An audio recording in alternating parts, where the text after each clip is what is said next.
So the Liberals' agenda is largely being propped up by the Liberal NDP governance agreement. Now, if it holds until 2025, we're right now at the halfway mark. So what is the NDP looking for going forward? Well, I spoke to NDP Leader Jagmeet Singh earlier today. Mr. Singh, thank you so much for joining us. We appreciate this. We just had Mr. Holland on, and he was talking about the negotiations going on between all parties and talking especially about that path forward for the inquiry or whatever it will be in foreign interference. How are those going right now? So far, we're cautiously optimistic, but we haven't yet got a commitment, clear commitment from the government that they will indeed launch a public inquiry with the powers that come with the public inquiry based on the law around public inquiry. So that's one of our concerns, but we're cautiously optimistic.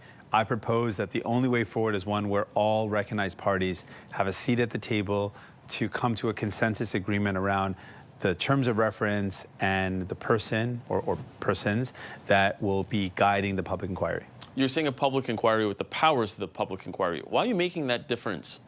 Well, because we've seen the government try to find different ways around and say we'll give a forum that creates the same outcome, but it's not exactly the same. Given that they tried to do the special rapporteur, which we said from the beginning wasn't the right approach, we're now getting very specific and saying the way forward, what we've called for, we had 2 votes on this, where we had the will of the House, the will of the Parliament said very clearly, we want a public inquiry. That is the way to restore confidence, and our ultimate goal is to restore confidence in the electoral system, in our democracy, is to have a process that has those powers of a public inquiry, the transparency, the independence, the ability to have the rigor of a cross-examination. All those elements are important. I think a lot of people look at you and your party and they look at that agreement that you have with the government. And some people say, why aren't you flexing your muscle more on this? Because in reality, you could put this country into an election, but you can also have this government fall if you said, no, these are the terms of reference, it has to be this, or else you don't have our support anymore. Why aren't you doing that? Well, let's look at where we started and where we ended up. The government initially resisted any attempts to do anything. We put forward a motion in Parliament, voted on it, said we need a public inquiry. They then launched the special rapporteur. We said the special rapporteur, initially we wait and see. Turned out that there's an appearance of bias. We had a second motion. We said the special rapporteur has to step down and we need a public inquiry. And where are we now? Special rapporteur has stepped down. The government's consulting on a public inquiry. Our pressure has worked. We've shown that there's time that's been wasted in the meantime. It's been months. That wasting of time is on the Liberal government. We used our power to push for the outcomes that we have in front of us, and the outcomes are special rapporteur has stepped down, public inquiry seems to be moving forward, initial conversations are there, and that's because we forced it. So we use our power to get results like dental care and to get the government, to hold the government to account. So we've shown that this really new approach that we've taken is working. We can do both, hold the government to account and get results for Canadians. Some people have been questioning that because in the last few weeks, and especially when you consider the time allocation that has been imposed on Parliament, and your party, especially under previous governments, have said that that was something that was not on, you didn't want to have. But some people have been seeing the NDP really walking in lockstep with the government and going along with time allocation. So can you really say that you are pushing back on this government?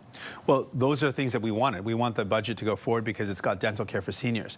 The Conservatives are opposed to that because they don't believe seniors should have their teeth looked after, despite the fact that the leader of the Conservative Party has had dental care coverage since his mid-20s. He's voting against and opposing seniors in our country who've worked their whole lives getting the same coverage that he has. So just to be clear, time allocation is okay for things that you want to get passed, but not others? What we've said is that there's things that need to be done, and Canadians are waiting for us to deliver on things like dental care. The child care legislation is to ensure that this is a part of our agreement, that child care that so many families count on should be made permanent, and that money should prioritize not-for-profit and public spaces. Again, something that the Liberals would never have done, but for the fact that we forced them to do it in our agreement, and something that Conservatives have been kind of wishy-washy on, but now we've got everyone on side on. So we've delivered real things that help Canadians.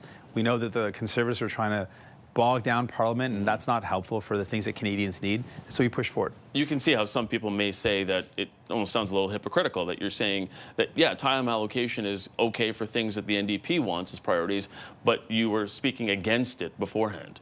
Well, what we will look at our approach is that government should function for people.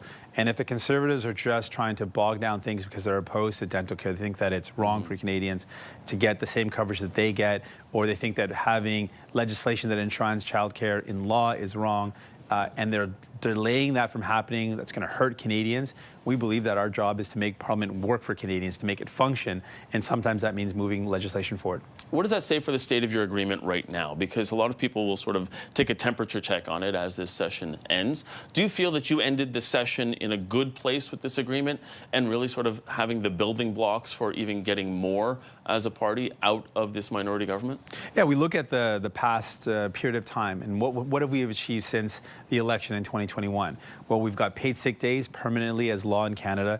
We've got legislation on childcare. We've got children, dental care coverage. That means 300,000 kids have already received it for kids under 12. Seniors will get dental care by the end of this year. The biggest expansion of our healthcare in a generation. We made that happen. We're going to move forward on things like pharmacare. We're going to continue to get better protections for workers. We've shown that with just 25 MPs, the fourth party in Parliament, we have forced this government to deliver many new Democrat values that are going to benefit Canadians, things that the New Democrats fought for and Liberals opposed not 2 years ago. They are opposed to it. They voted against it. We made it happen now. So I'm proud of that, but there's a lot more that needs to be done. We need to make sure we're building more homes quicker. We need to make sure that we're bringing down the cost of living. We've got to tackle the cost of groceries. So there's a lot more that we need to do. Last question for you. Is pharmacare the next big thing in this agreement that you need to tackle? And are you concerned that the government won't do it? Because you introduced your own bill, the NDP did. And so if the government looks at that bill and actually votes against it, does that mean your agreement is off? Or is that just another way of sort of framing pharmacare going forward? Well, our framework is one that will say work for the government. We used exactly what their own government commission recommended in terms of a step forward, which is this legislation modeled after the Canada Health Act. So we believe people shouldn't have to worry about the cost of medication.